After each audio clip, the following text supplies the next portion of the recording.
Base da fé, consolo para o coração, caminho para a evolução. Iniciemos nosso estudo do Evangelho, sob a luz do Mestre Jesus.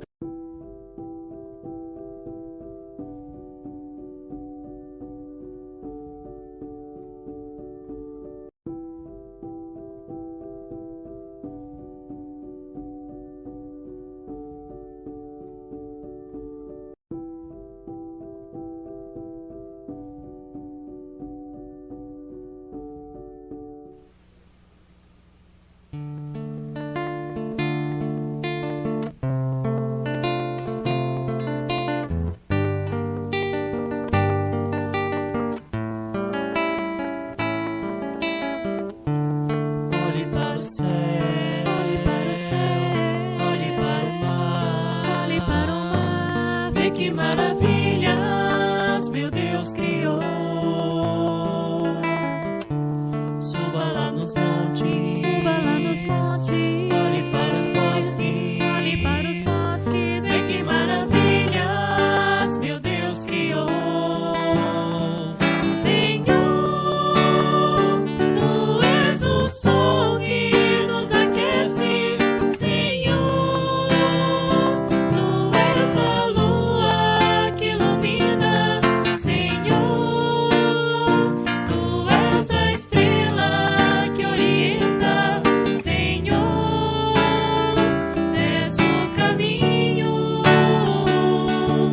Senhor, te quero sempre ao meu lado, Senhor, és meu amigo e bem amado, Senhor, te agradeço pelos teus cuidados, fica conosco, Senhor, Senhor, Senhor, olhe para o céu.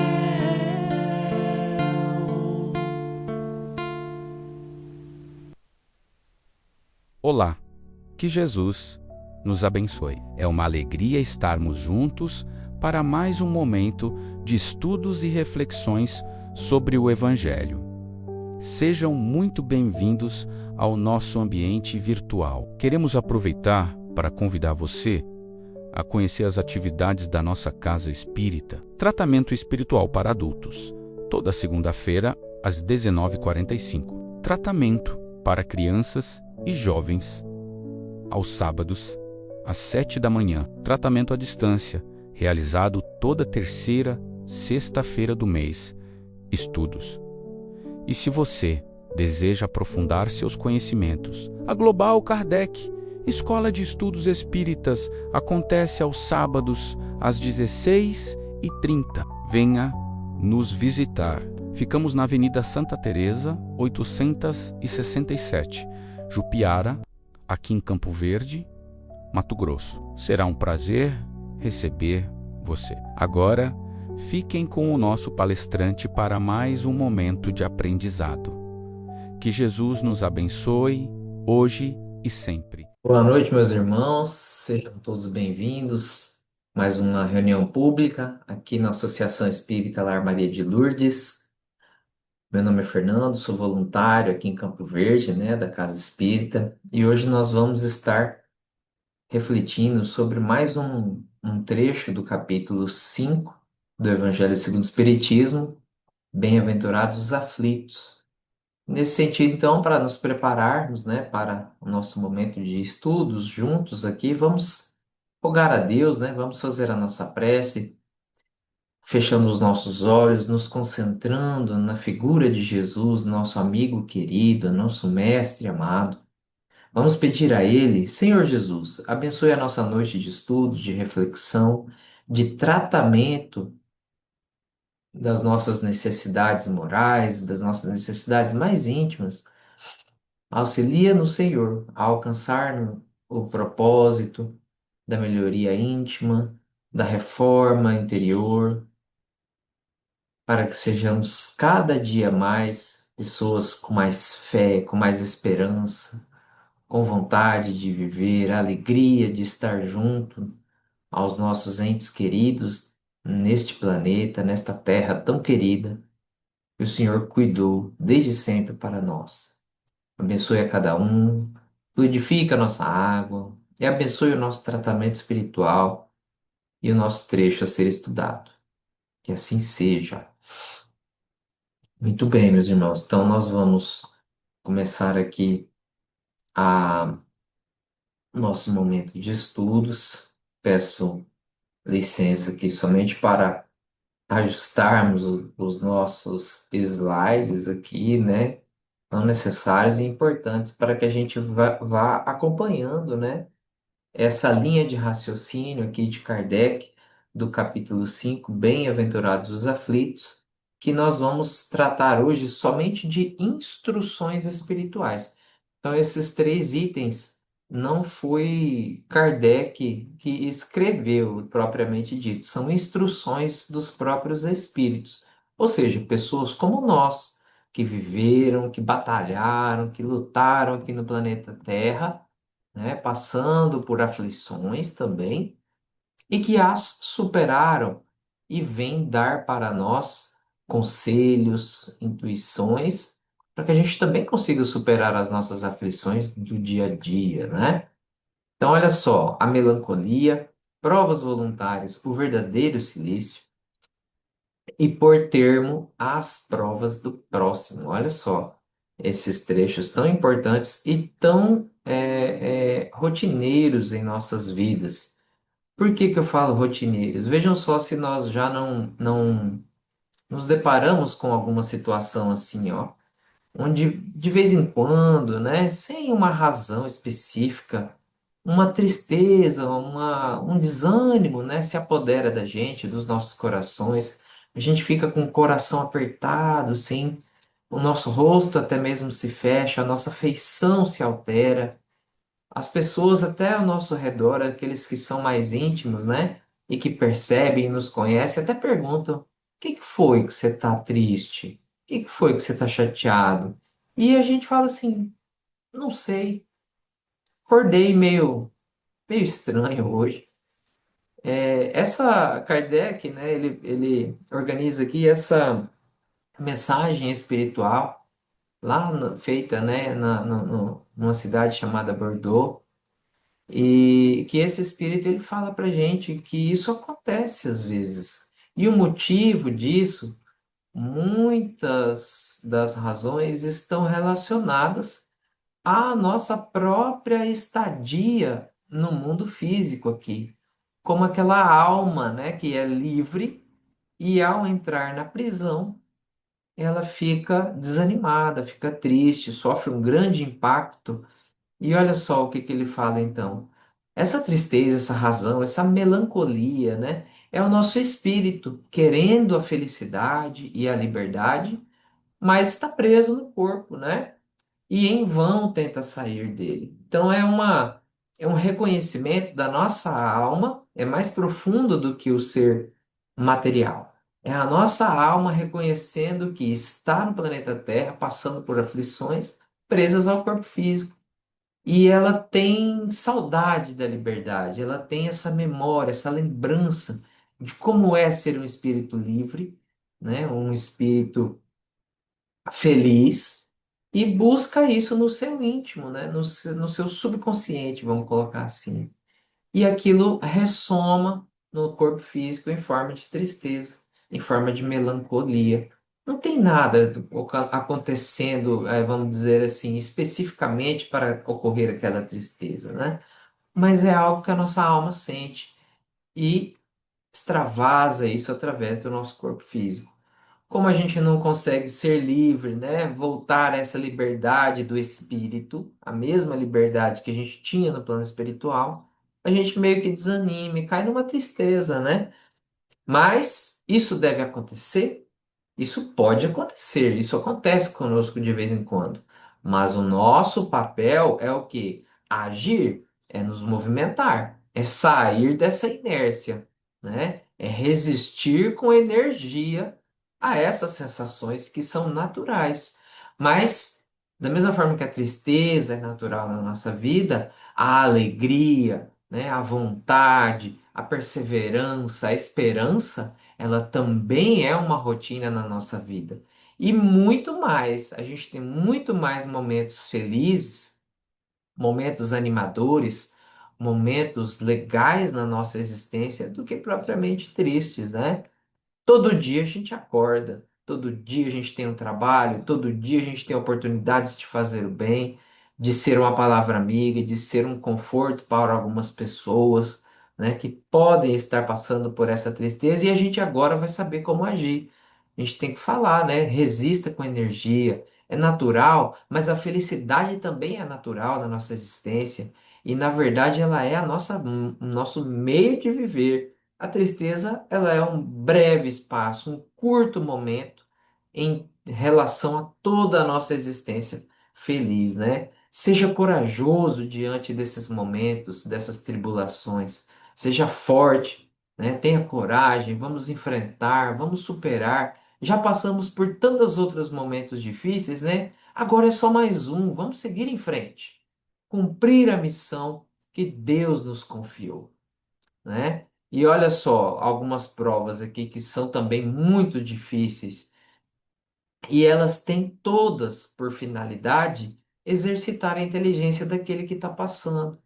Então, se a gente não possui um corpo perfeito, um corpo propriamente para as nossas necessidades mais básicas, é sinal de que a nossa missão não é talvez exercitar agora o corpo, mas é exercitar a inteligência. Deus provê isso a cada pessoa, a cada espírito, o justo e o necessário para que ele consiga superar as suas provas exercitando a paciência, que é a ciência da paz, né? A serenidade, enfrentar as provas, superar as provas com paciência, com perseverança, né? Com calma, certo? Exercitar também a resignação, que é fundamental nesses momentos, né? A resignação é a aceitação daquele momento, daquele instante da prova, como sendo necessária a nossa evolução moral e espiritual, e que foi posta em nossas vidas pela nossa própria escolha e com o aval da justiça divina, da providência agindo em nossas vidas. Então, a aceitação do coração, a razão compreendendo a necessidade daquele momento, leva-nos à resignação, que é a aceitação. O mérito das provas, olha só também se a gente já não conhece ou vê, né, essas provas no nosso dia a dia de pessoas com certas limitações também. E o mérito dessas provas, de encarar essas provas, está também em sofrê-las sem murmurações, em aceitá-las, em resignar-se e enfrentar, né? Como a gente vai para uma fila, né, vamos dizer assim, de vacinas e que a gente não gosta de agulha, tem medo de agulha, ou não gosta de receber alguma dor no nosso corpo, mas é necessário para nós. Então a gente vai sofrendo ali naquela fila, mas sem murmurar, porque a gente sabe que o objetivo final é para o nosso bem e a gente deve perseverar nessas lutas. Ou seja, continuar com coragem, com força, sabendo que no caminho dessas provas é que existe o mérito. Não é só no momento que supera ela, né? Mas em todo o decorrer da nossa existência. Não entrar em desespero, né? Não se desanimar, não abandonar as provas, pois que a vitória, né, é de cada um de nós, é de cada alma que conseguir essa superação. E quanto mais difícil a prova, maior é a sensação de paz, de peso aliviado daquela alma, né? E maior será o mérito também. E aceitando-as com fé, nós com certeza viveremos melhor e passaremos melhor por essas provas, porque encarar sozinho é difícil. Passar por situações de tribulação é difícil sozinho. Então, com a fé em Deus, com a fé em Jesus, nos nossos benfeitores espirituais, aceitando as nossas provas com fé, fica mais fácil, fica menos difícil, se assim quiser também, para superarmos as nossas provas. Mas se tiver muito difícil, eu posso abrandar minhas próprias provas? Por exemplo, eu posso fugir para um lugar isolado para que eu possa fugir das minhas provas, para que eu possa escapar um pouco das tribulações da minha vida? Será que isso é permitido? Não é permitido se for para a gente viver nesse isolamento, no insulamento. As nossas provas são superadas não somente por nós, lembra? Nós temos toda uma rede de apoio em nosso redor que nós podemos nos auxiliar. Cada pessoa tem muito a nos ensinar e nós temos muito a aprender com outras pessoas também. Da mesma forma que você tem muito a ensinar com as suas experiências de vida a outras pessoas. E assim você também vai aprender de volta. Então, o isolamento é contra a lei natural de Deus. A lei natural é a lei de sociedade, que a gente vive em conjunto, aprendendo, evoluindo uns com os outros, certo? É possível abrandar as nossas provas quando a gente, por exemplo, busca, né, um meio de tratar as nossas doenças, quando a gente se movimenta em favor de auxiliar a nós mesmos, né? Quem de nós, ao ter um espinho no pé, não vai tirar aquele espinho, né? Alguma coisa incomodando, não vai querer acabar com o incômodo. Quem que está doente que não vai querer ser tratado? A gente é assim. Então, é permitido a gente abrandar as nossas provas, sim. E agravá-las? Será que a gente pode também agravar essas provas? Se esse agravamento, né, tem por objetivo o bem próprio, é egoísmo e fanatismo. Por exemplo, autoflagelações e privações inúteis. Então, eu vou fazer sofrer o meu corpo para que eu expie já aqui na Terra as provas ou cilícios físicos, né? Autoflagelações. Não é para o bem do nosso próximo, não é para o bem comum. É um egoísmo, é uma coisa assim de querer somente para si. E então não é permitido agravar. Mas a gente conhece também pessoas que já têm uma vida difícil, que já têm uma vida de lutas e batalhas, e aí a gente vê que alguém daquela família, alguém do reduto íntimo ali daquela pessoa está passando por um momento difícil também de doença, em que precisa de cuidados. E aí a gente fala assim, nossa, mas fulano já tem tanto problema na vida dele, né? E ainda vai ajudar o outro lá no hospital e ainda vai pernoitar, né, ao lado da cama ali enquanto a pessoa está internada. Isso sim é permitido, né? Porque é um agravamento, né? A gente já tem as nossas próprias lutas, a gente vai ajudar ainda o outro. Claro que a gente pode fazer isso, porque tem o objetivo de bem ao próximo, e isso é caridade, é exercício da caridade. Esquecer-se de si para ajudar o outro, né? Não esquecer-se de si para ajudar a si mesmo. É diferente. Privação do sono para velar a cabeceira de um doente, né? É um exemplo aí. Muitas mães, principalmente, muitos pais fazem isso com os seus próprios filhos e alguns também têm a oportunidade de fazê-lo com os próprios pais, com alguém da família que encontra-se adoentado. Muitos de nós, né, conhece alguém que tem essas lutas também. Passar frio e fome para agasalhar e alimentar os outros, combater o próprio orgulho, né?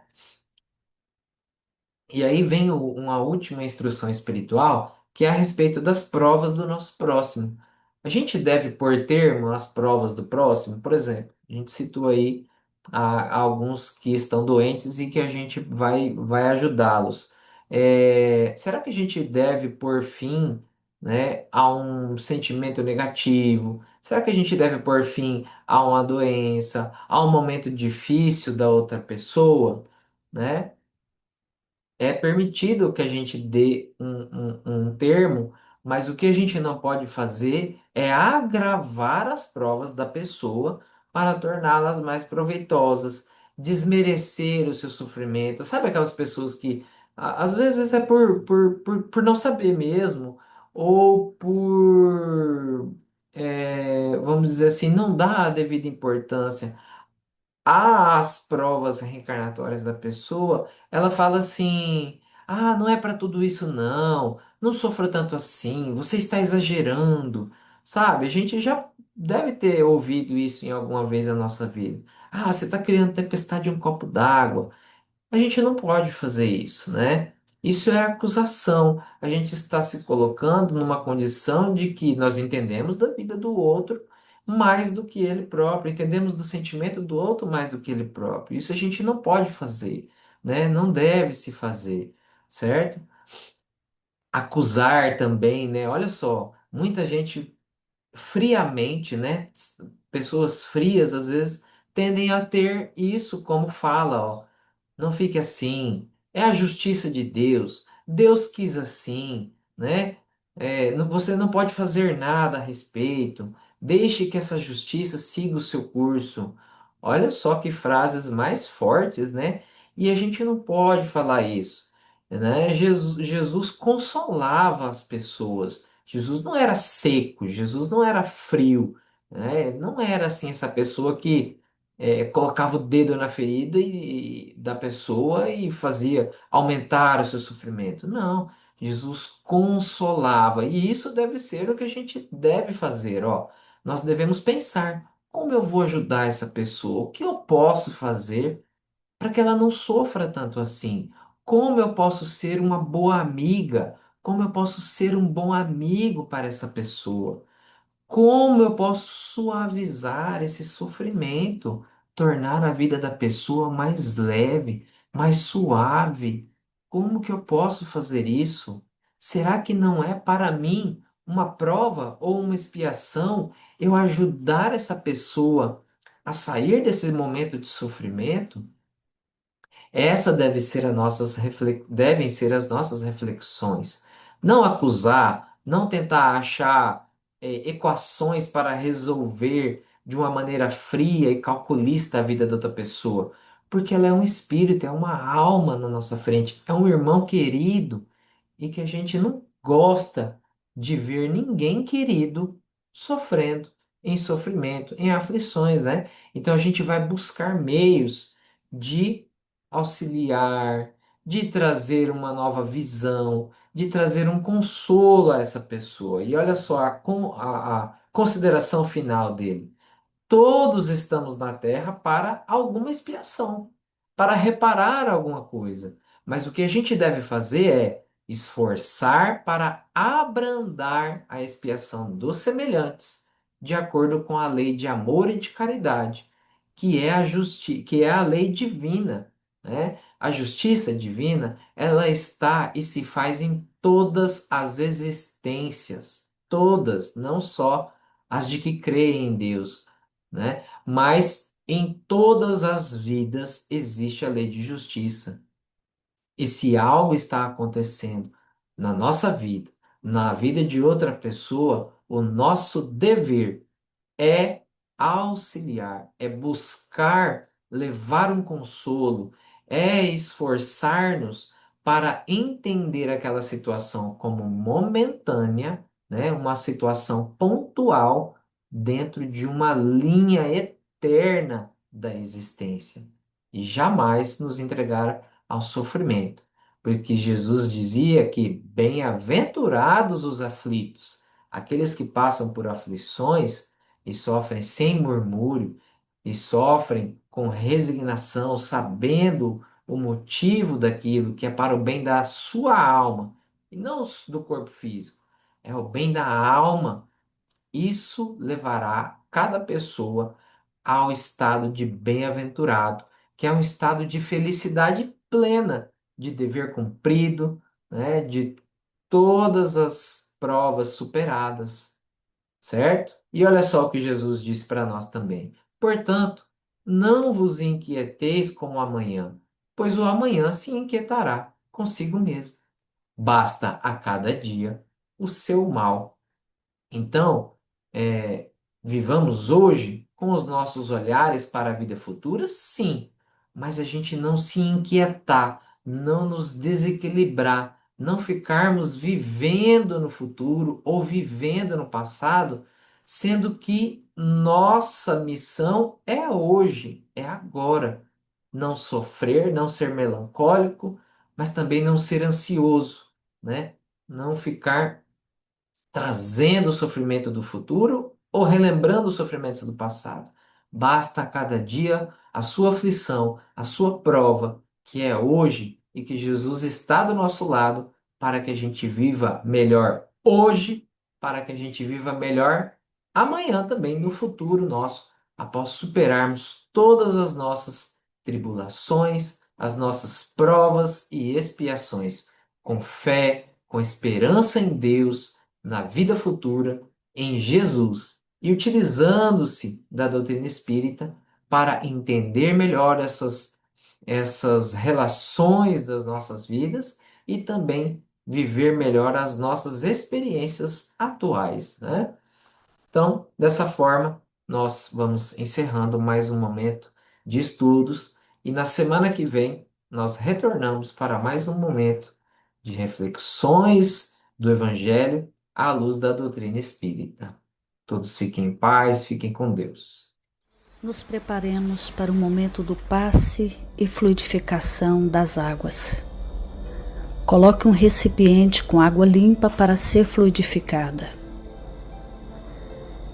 Irmãos, não importa aonde você está, quais as dificuldades que está enfrentando, Jesus está sempre pronto para vir em nosso socorro.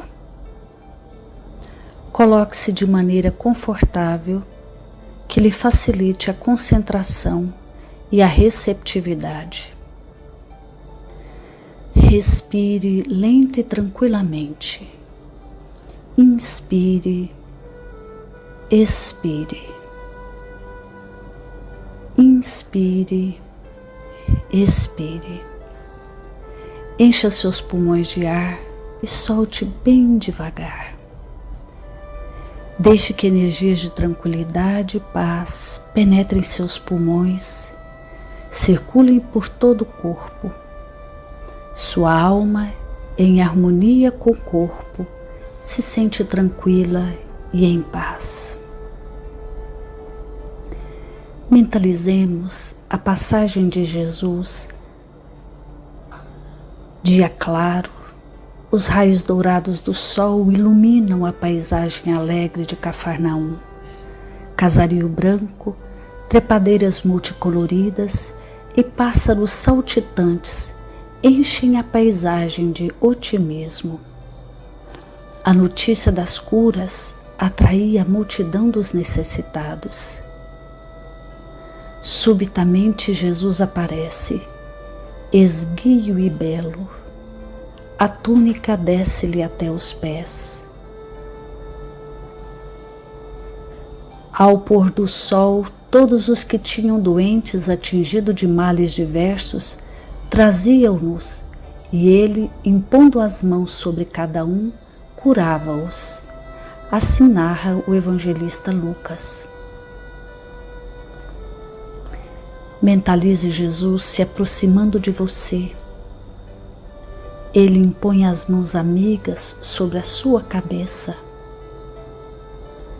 Perceba que de suas generosas mãos cai uma cachoeira de águas claras e puras, vindas do seu amor, a te banhar.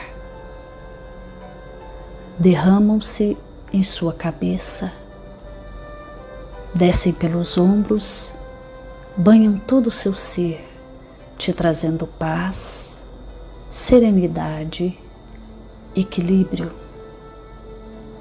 Limpam todas as impurezas e te pacificam.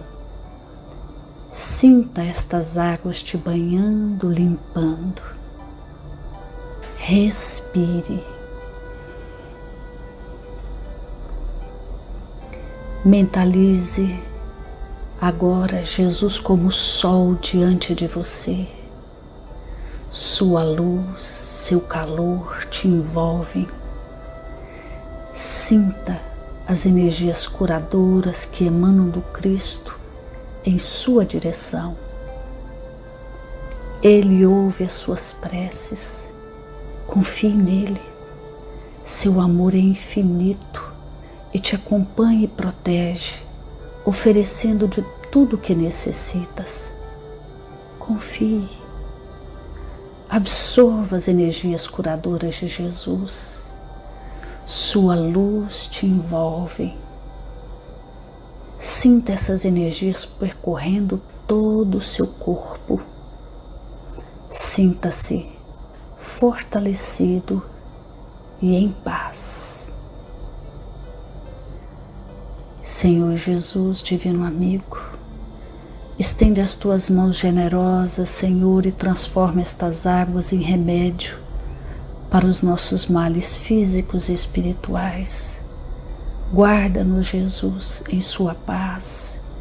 Estende as vibrações de amor em benefício do meu lar, Senhor. Que aqui possa reinar a paz, a saúde, a tranquilidade. Nós lhe rendemos graças, Jesus. Fica conosco hoje e sempre. Graças a Deus. Faça uso da água fluidificada.